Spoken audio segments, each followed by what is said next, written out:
So you guys might have seen this picture, and we'll talk about it in a bit, of Cybertrucks being in Donald Trump's personal motorcade as he does a tour of the Middle East, not to bring about peace, but to basically enrich himself.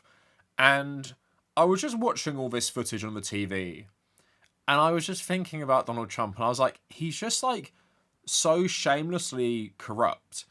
And when I started thinking about global politics at the moment and thinking like, we're just entering this new period of global oligarchy. And I spoke about this a bit with my Donald Trump Gaza ceasefire deal video, where I said, I feel like part of the reason he would even be doing this to make sure that all the oligarchs aren't at war with each other so they can just consolidate their power. And I feel like what we're seeing right now is kind of part of that. So obviously we have Donald Trump with Gulf monarchs, but then we have like Donald Trump as this billionaire president who's just so brazenly corrupt, but has absolutely filled the government with Trump sycophants and diehards. It's very similar to Putin's Russia. It's very similar to Orban's Hungary. It's very similar to Erdogan's Turkey. And then we obviously have other countries like the Gulf monarchies, which, you know, they are monarchies, so there are no elections. There is no changing of power, really. And we're just entering this world where all the global leaders are just like so openly corrupt, and they've just entrenched themselves in this system. It feels like they're never going anywhere. You see this with people like Netanyahu, Putin, and Erdogan, where they essentially are just in power for 2 decades in countries that are, well, in 2 cases meant to be democracies, and in 1 case it's just like a sham democracy. And of course, you know, in my opinion, Israel isn't a democracy either, but of course we do know at least the government kind of changes sometimes based on votes. But I also say all of that because the American media ecosystem, not just right-wing media and not just right-wing politicians, have normalized Trump's corruption so much that a lot of the time, even I don't find myself seeing Trump for what he is. He basically resembles all the corrupt dictators the US have backed for the last, like, 7 decades or whatever. But because of the media around him, I struggle to put him in, like, the lineup I've just listed, put him in the lineup of all these, like, Southeast Asian, South American, African dictators that are just Western stooges, which are, like, comically corrupt. But they can be because they know no one's going to change anything. And it's time to start thinking about Donald Trump as the people I mentioned. Think about him as these like insanely corrupt dictators who often just do the US's bidding, because that's what he is. And only because we've been so brainwashed by American propaganda, we think him being like the president of the US makes him more legit, when he just definitely isn't. So I want to talk about all of this today in regard to like just the blatant corruption coming out of his Middle Eastern tour. And that, of course, includes the Cybertruck. Now, just want to shout out one more thing. My girlfriend is running a half marathon. It should be today, and we're raising money for medical aid for Palestinians. Thank you so much to everyone who's donated to this fundraiser and the last fundraiser we did last year. And obviously, there's still time. We're keeping it open over the weekend. So if anyone wants to donate to this really good cause, then please click the link in the pinned comment and also in my description. So now let's get on to the Cybertruck. So the Cybertruck has had so many issues. It's been recalled like 7 times. And it's really funny to me, like Elon Musk, Donald Trump, they say they're capitalists, right?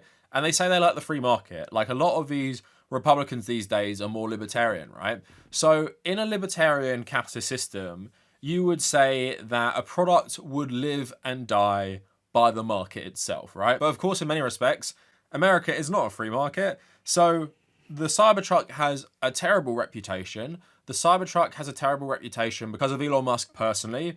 The Cybertruck has a terrible reputation because it looks ugly, but not only does it look ugly, it's a terrible product as well. So on the free market, it should be dead, right? But it doesn't matter. When you're besties with the President of the United States, he'll put this terrible car in his actual security detail when he knows he has the whole world on him. So it's essentially free marketing. And of course, for most US presidents, I'm sure that they would try and impeach them over something like this. But with Donald Trump, it's just like another day. Just the richest man in the world being your bestie, and you turning the White House front lawn into a car showroom with his car specifically. And now his ugliest, most faulty car is now part of your security detail. So the New York Post, which is of course a right-wing outlet, was one of the few reporting on this. Trump given Cybertruck motorcade through Qatar after fighter jet escort. This Cybertruck-led motorcade was an apparent nod to the president's efforts to bolster the company against critics of Elon Musk. Two of the distinctive Tesla vehicles with red painted hoods drove ahead of the procession.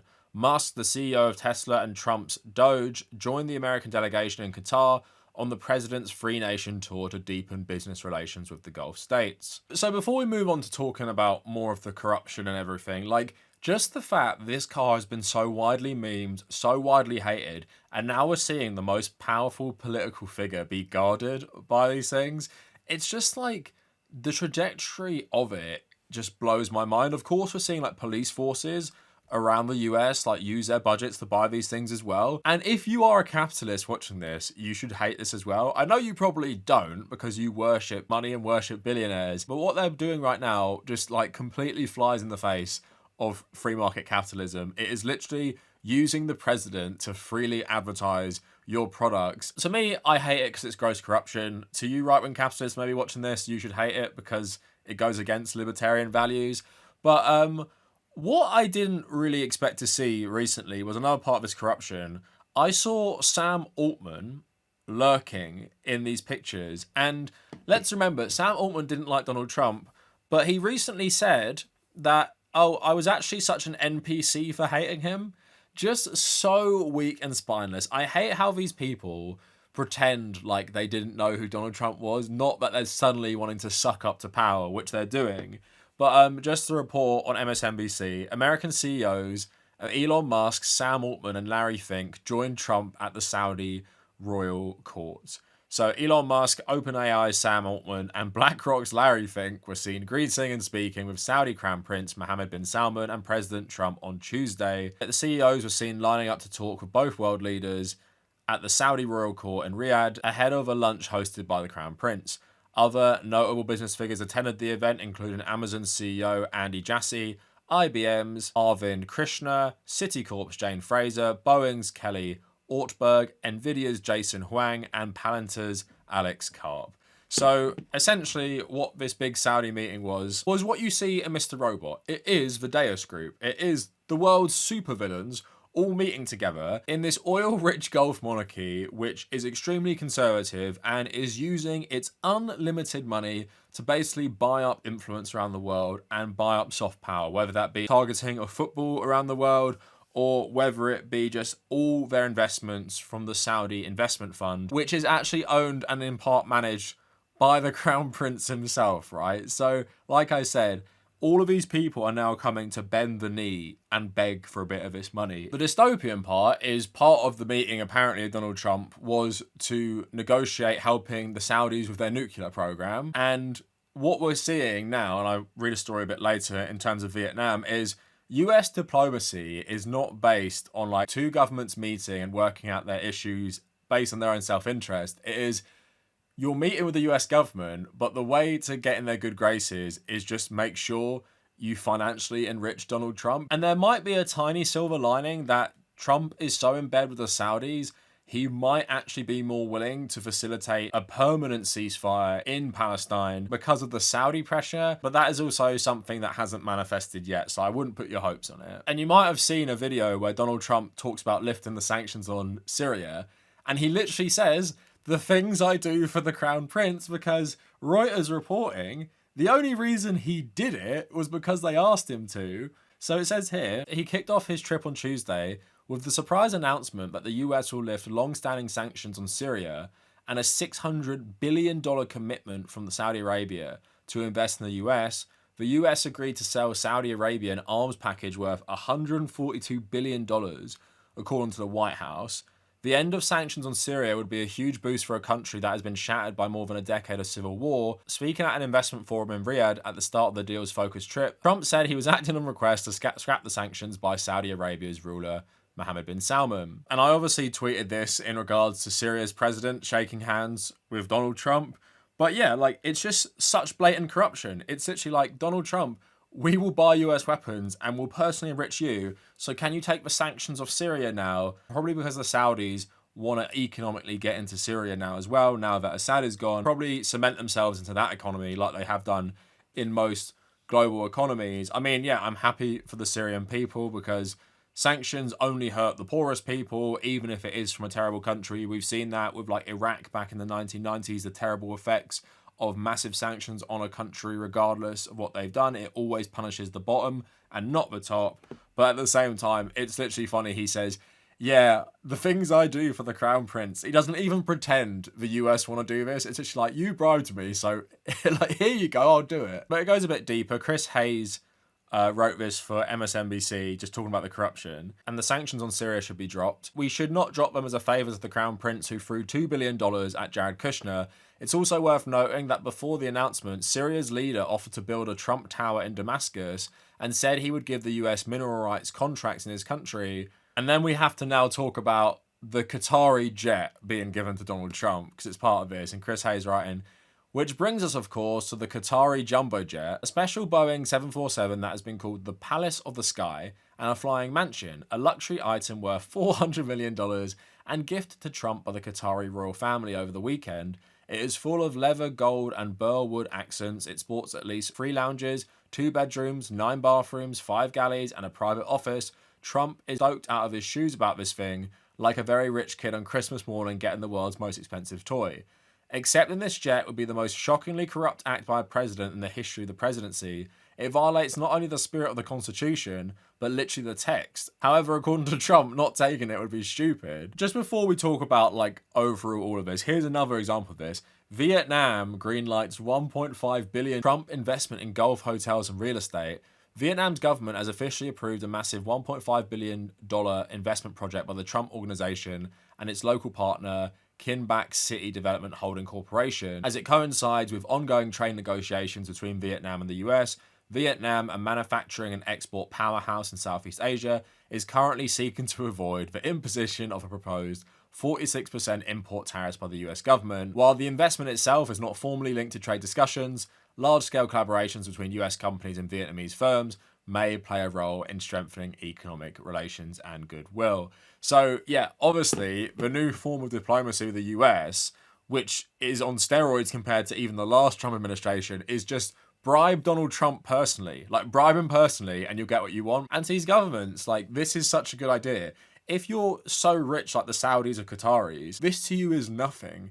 Personally bribing the president to get whatever you want. And then in Vietnam's case, it's like, well, we don't want to be hit with like these tariffs and we don't want this to happen to us. So Donald Trump, we will approve your golf courses. And like I said, that's why Donald Trump could be a silver lining on the world stage, because you just personally bribe him and maybe some good can come out of that. Rather than Joe Biden, who, like with his Israel policy, for example, nothing can change his mind. Even the prospect of like actually losing an election over that policy, which he was going to if he stood for election. Well, actually, I have one more story because I wanted to make the point that yeah, don't worry. Both US political parties are totally up for this corruption because the whole system is so fundamentally corrupt. So sources tell The Prospect that a handful of crypto-friendly Senate Democrats are likely to pass a bill that not only rubber stamps Trump's world historical corruption, but greatly enables crypto to become too big to fail. So just before taking office, Donald Trump launched a meme coin and then immediately rug pulled buyers to the tune of $550 million. Then Trump launched his own stablecoin, USD1, and in May, an Abu Dhabi investment fund announced it would use that coin to facilitate a $2 billion purchase of the crypto exchange Binance. The pro-crypto Democrats, the ones collecting millions in crypto campaign contributions, are not going to stop this. Sources familiar with negotiations have confirmed to Prospect that a vote is planned for next week, and as things stand, it will probably pass. So the bill means not only would stablecoins issued by foreign companies outside of American regulations be allowed to circulate on US exchanges, under the bill, they could do so even if issued by an offshore companies that refuse to comply with US court orders to stop terror financing and money laundering. In addition, allowing Trump to collect as many payments from foreign governments as they care to provide, and opening up a big juicy business opportunity for drug dealers and insurgents the world over, this bill would further enable crypto to intertwine itself with the financial system. So I wanted to end that story just to make my overall point that Trump has been so normalized, right? Blue MAGA libs were saying like, Joe Biden should use his last few weeks in office to pass all these laws to really undermine Trump's agenda, and then we're going to fight like hell, blue no matter who. And what happened is Biden did nothing, and Democrats totally capitulated to Donald Trump and normalized his corruption and his behavior. And now you have Democrats in bed with crypto, like Kamala Harris was in bed with crypto as well, are now not even going to oppose him, basically allowing crypto to worm itself in to the US economy properly, and essentially means that all Donald Trump's like crypto scams are just perfectly fine and legal, right? And this is what I'm talking about. The US is the most powerful country on earth and now is being run like one of these corrupt dictatorships they've constantly backed for things like anti-communism or access to their minerals, right? And the US is basically Putin's Russia at this point. And I think Putin is way more careful about his personal power being infringed upon, where Donald Trump is just like, yeah, I'm gonna sell out to absolutely every single rich person and just deregulate the fuck out the economy. Well, I won't personally do it. I'll let Elon Musk do it because he knows what's best. And at the same time, I'm just going to make so much fucking money out of his presidency, and I will just openly accept bribes, and it's cool. And the Democrats are not even going to try and stop me. So what's going to happen is, get ready for this as well, Donald Trump is going to seriously start saying, I am going to be president again. And the media will start normalizing that, and then the Democrats will start accepting it as a reality and stuff. And that's how the corruption gets normalized in everyone's mind as well. And like I said, because Donald Trump is a certain way, you don't treat him how he's supposed to be treated. You don't view him like these other figures for some reason. And I think even the media environment gets to me as well, and how we treat everything he does. We've now just become so numb to it. We don't treat it with the same shock of just like, this is just the most corrupt guy ever who will be bribed by absolutely everyone in the open and admit to it. And even admit to basing US policy on being personally bribed, and no one does fucking anything, and no one cares. Spiraling towards this dystopia, and when you see all these people meeting, like Sam Altman, Elon Musk, the Crown Prince of Saudi Arabia, Donald Trump, the CEOs of Boeing, IBM, Nvidia, it's just like these people rule our world, and they're making it worse and worse and worse for profit, and they're just not gonna stop.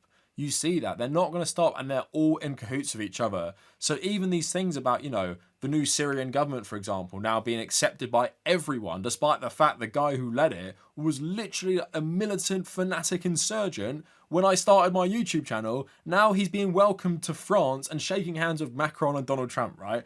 Because it doesn't matter. They've neutralized the threat. They've neutralized Assad, who was in league with Iran and Russia. So the world order is becoming united in their desire to fuck us over, and they're stopping their national conflicts now, and they're all getting in together, and they're all corrupt, and they're all going to stay in power for a very, very long time. And like many people have been saying, it's not even like capitalism anymore, it's going back to feudalism. It is this techno-feudalism, which is funny because these meetings are being facilitated by like an actual monarchy. It's like we're headed to the world of Dune or something. So that is it for the video. Let me know what you guys think. Thank you for watching.